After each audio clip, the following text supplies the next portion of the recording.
नमस्कार दोस्तों, elementary classes में आपका स्वागत है। जैसे कि आप स्क्रीन पर देख सकते हो, आज हम पढ़ने वाले multi threading in operating system. तुम्हारा मल्टी थ्रेडिंग क्या होता है, उसके कंसेप्ट को जानेंगे इस वीडियो में।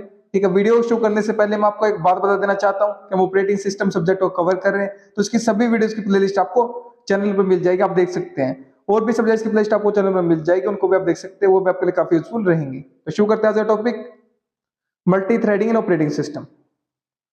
Multi-threading allows the application to divide the task into individual threads. जो हमारी मल्टी थ्रेडिंग होती है वो क्या करती है, जो एप्लीकेशन है, जो हमारा कोई प्रोग्राम है, सॉफ्टवेयर है, उसको क्या करती है, अनुमति देती है कि वो जो उसका टास्क है, जो उसका कार्य है, उसको डिवाइड करके, उसको विभाजित करके इंडिविजुअल थ्रेड्स में, मतलब अलग अलग थ्रेड्स में। ठीक है, क्लियर बात। अगर आपको थ्रेड के बारे में नहीं पता, थ्रेड क्या होते हैं, प्लेलिस्ट में आपको वीडियो मिल जाएगी, उसको जाकर जरूर देखिए। ठीक है, पहले उस कंसेप्ट को समझिए, इंट्रोडक्शन टू थ्रेड वाले को। ठीक है, फिर इस पर आइए। In multi threads the same process और task can be done by the number of threads. तो एक जो हमारा मल्टी थ्रेड होता है, मल्टी का मतलब ही क्या है, बहुत सारे थ्रेड। ठीक है, तो उसमें जो सेम प्रोसेस रहेगी या फिर टास्क रहेगा, कोई कार्य रहेगा, हमारा प्रोसेस रहेगी, वो क्या हो सकता है, उसको पूरा किया जा सकता है बाय नंबर ऑफ थ्रेड्स। ठीक है, मल्टीपल नंबर ऑफ थ्रेड्स की मदद से। और we can say that there is more than one thread to perform the task in multi threading. और हम कह सकते हैं कि हमारे मल्टी थ्रेडिंग में एक से ज्यादा थ्रेड्स होते हैं किसी भी टास्क को, किसी भी कार्य को करने के लिए। ठीक है, with the use of multi threading multi tasking can be achieved. तो मल्टी थ्रेडिंग का इस्तेमाल करके हम क्या कर सकते हैं, मल्टी टास्किंग मतलब बहुत सारे कामों को एक साथ कर सकते हैं, इसको हम अचीव कर सकते हैं, प्राप्त कर सकते हैं। ठीक है, the main drawback of single threading systems is that only one task can be performed at a time. तो सबसे बड़ा जो ड्रॉबैक है, सबसे बड़ा जो कमी है हमारी सिंगल थ्रेडिंग सिस्टम्स की, जिसमें एक ही थ्रेड यूज होता है, उसमें क्या है, हमारा जो भी टास्क रहेगा एक ही टास्क परफॉर्म हो सकता है एक समय पर। एक समय पर हम एक ही टास्क को परफॉर्म कर सकते हैं सिंगल थ्रेडिंग सिस्टम में। ठीक है, और यहाँ पर हमारे क्या मल्टी थ्रेडिंग नाम ही पता चल रहा है, तो मल्टीपल थ्रेड्स है जो हमारी मदद करते हैं टास्क को पूरा करने में। So to overcome the drawback of this single threading, तो ये जो कमी है हमारी सिंगल थ्रेडिंग सिस्टम्स में, इसके कमी को पूरा करने के लिए, इसको ओवरकम करने के लिए, इसको खत्म करने के लिए, there is multi threading allows that multiple task to be perform. तो यहाँ पर जो हमारी मल्टी थ्रेडिंग है वो अलाउ करते हैं, अनुमति देती है कि जो हमारे मल्टीपल बहुत सारे टास्क है, जो बहुत सारे कार्य है, वो परफॉर्म हो सके एक साथ। ठीक है, क्लियर है बात। यहाँ पे हमारा डायग्राम देख सकते हो मल्टी थ्रेडिंग का। इसमें आप देख सकते हो जैसे क्लाइंट 1 है, क्लाइंट 2 है, क्लाइंट 3 हमारे पास। In the above example client 1, client 2, client 3 are accessing the web server without any waiting. तो ऊपर जो हम ये एग्जांपल दिख रहा है आपको डायग्राम का, इसमें आप देख सकते हो जो क्लाइंट 1, क्लाइंट 2, क्लाइंट 3 है हमारा, वो क्या कर रहा है, वेब सर्वर को एक्सेस कर रहा है बिना किसी इंतजार के, बिना किसी वेटिंग के। Multi threading several task can be run at the same time. तो मल्टी थ्रेडिंग में हमारे क्या होते हैं, बहुत सारे टास्क हमारे एक समय पर हमारे रन करते हैं, चलते हैं। ठीक है, तो यहाँ पर देखिए आप, क्लाइंट 1, क्लाइंट 2, क्लाइंट 3 क्या कर रहा है, web server accepting request and providing service to the client 1, client 2, client 3। Web server को रिक्वेस्ट किया क्लाइंट, तीनों क्लाइंट्स ने, और वेब सर्वर ने क्या कर लिया, एक्सेप्ट कर लिया उनकी रिक्वेस्ट को। ठीक है, अब यहाँ पर आप ग्राफ से देख सकते हो टाइम का और थ्रेड का हमारा। तो ये जो हमारा थ्रेड दिखा रखा है, जो सियान कलर में आपको दिख रहा है, थ्रेड अलोटेड सीपीयू, मतलब इस थ्रेड को हमारा क्या करा गया है, सीपीयू को अलोट कर दिया गया है। ठीक है, सीपीयू इस थ्रेड के लिए काम कर रहा है, इसका ये मतलब है। जो आपको सियान कलर में डब्बा दिख रहा है, और ये जो आपको बॉक्स दिख रहा है जो ब्लैंक है, जो व्हाइट है, ये क्या है, थ्रेड स्लीपिंग। थ्रेड स्लीपिंग मतलब थ्रेड स्लीपिंग का क्या मतलब है, इस टाइम पर हमारा जो सीपीयू है वो इस थ्रेड के लिए काम नहीं कर रहा है। ठीक है, क्लियर है बात। इस टाइम पे हमारा थ्रेड को सीपीयू अलोट नहीं हुआ है। तो यहाँ पर आप देख सकते हो हमारे 3 थ्रेड है यहाँ पर, thread T1, thread T2, thread T3। Clear है बात। तो जो हमारा थ्रेड T1 है वो किसके लिए, क्लाइंट 1 के लिए, थ्रेड T2 हमारे क्लाइंट 2 के लिए, थ्रेड T3 हमारा क्लाइंट 3 के लिए, तीनों के लिए हमारा काम करेगा।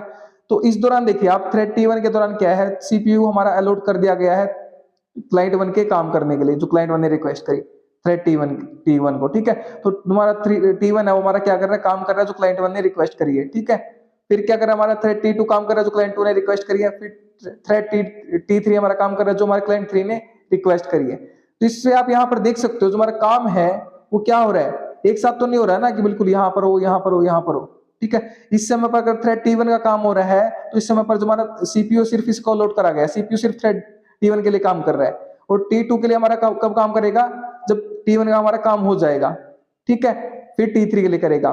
ठीक है, फिर से हमारा T1 के लिए करेगा, फिर T2 के लिए करेगा, T3 के लिए करेगा। तो कहने का मतलब ये है कि कुछ कुछ हमारे नैनो सेकंड्स के लिए काम करेगा, जिससे हमें क्या होगा, ऐसा लगेगा कि जो हमारा काम है वो एक समय पर हो रहा है, एक टाइम पर हो रहा है, लेकिन ऐसा नहीं होता है। वो एक टाइम पे नहीं हो रहा है, एक टाइम पे सीपीयू एक ही जगह काम कर सकता है, एक टाइम पे सीपीयू को एक ही थ्रेड को लोड किया जा सकता है। ठीक है, थ्रेड स्लीपिंग का मतलब क्या है कि इस समय पर हमारा सीपीयू लोड नहीं करा गया है इस थ्रेड को, ठीक है, क्लियर है बात। लेकिन हमें ये इतने कम टाइम में होगा, ये स्विचिंग इतने कम टाइम में होगी कि थ्रेड T1 के लिए, T2 के लिए, फिर T3 के लिए, फिर से T1 के लिए, T2 के लिए, T3 के लिए, कि हमें पता ही नहीं चलेगा। हमें ऐसा लगेगा, हमें देखने पर ऐसा इल्यूजन, ऐसा भ्रम होगा कि हमारा जो काम है वो एक समय पर हो रहा है, ठीक है, क्लियर है बात। तो ये कंसेप्ट हमारा इस डायग्राम से।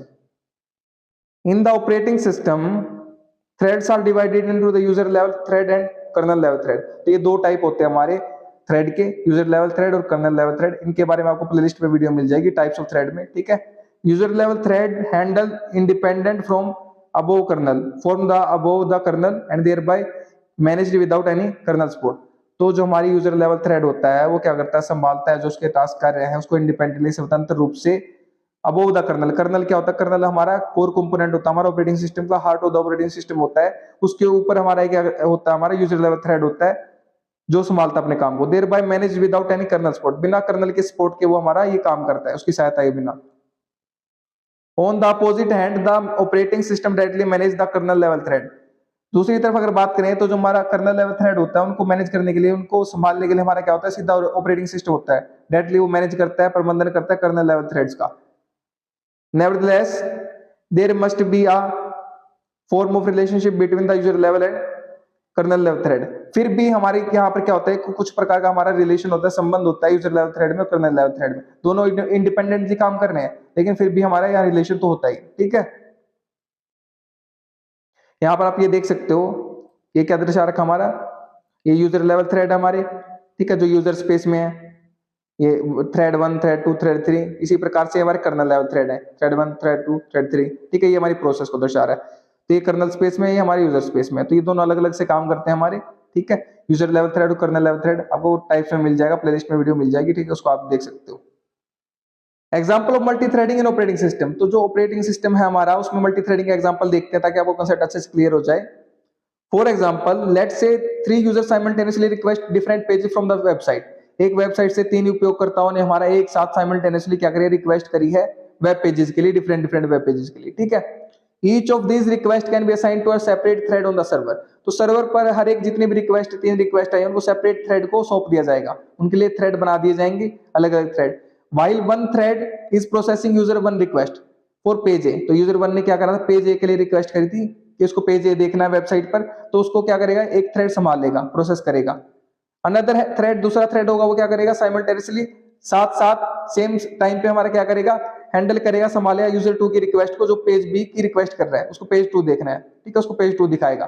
थर्ड थ्रेड हमारा क्या करेगा, प्रोसेस करेगा यूजर 3 की रिक्वेस्ट को, उसको पेज सी दिखाएगा। तो इस प्रकार से तीनों ही तीनों पेजेस एक समय पर साइमल्टेनियसली दिखा देगा हमारा थ्रेड। मल्टी थ्रेडिंग का कंसेप्ट यही है कि मल्टीटास्किंग कर सकता है हमारा, बहुत सारे जो कार्य एक साथ कर सकता है, ठीक है, क्लियर है बात। हमने डायग्राम में भी देखा था, यहाँ पर आप देख सकते हो, इस डायग्राम में भी हमने देखा था कैसे 3 क्लाइंट हमारे, क्लाइंट 1, क्लाइंट 2, क्लाइंट 3 हमारे रिक्वेस्ट कर रहे थे वेब सर्वर से, और ये हमारे थ्रेड T1, T2, T3 किस प्रकार से हमने देखा, समझा था इसको, कैसे रिक्वेस्ट को पूरा कर रहे थे, ठीक है, क्लियर है बात। तो ये हमारा कंसेप्ट है multi threading in operating system का। तो उम्मीद करता हूं कि आपको कंसेप्ट क्लियर हो गया होगा, ठीक है। तो पढ़िए और पढ़ाइए, अपने दोस्तों शेयर कीजिए वीडियो को ताकि उनकी भी हेल्प हो सके। अगर आप शेयर कर रहे हैं तो आप उनको पढ़ा रहे हैं, मैं नहीं पढ़ा रहा, आप उनकी हेल्प कर रहे हैं, मैं नहीं कर रहा। अगर आप चैनल पर नए हैं तो चैनल को सब्सक्राइब कर दीजिए, वीडियो को लाइक कर दीजिए, एक अच्छा सा प्यारा सा कमेंट कर दीजिए अगर आपको वीडियो अच्छी लगी है तो। और हाँ, अगर आपको इसके नोट्स चाहिए तो वीडियो के नीचे डिस्क्रिप्शन में आपको नोट्स के लिए लिंक मिल जाएगा, वहां से आप नोट्स को एक्सेस कर सकते हैं। मेरे साथ वीडियो में अंत तक बने रहने के लिए धन्यवाद। Thank you so much again.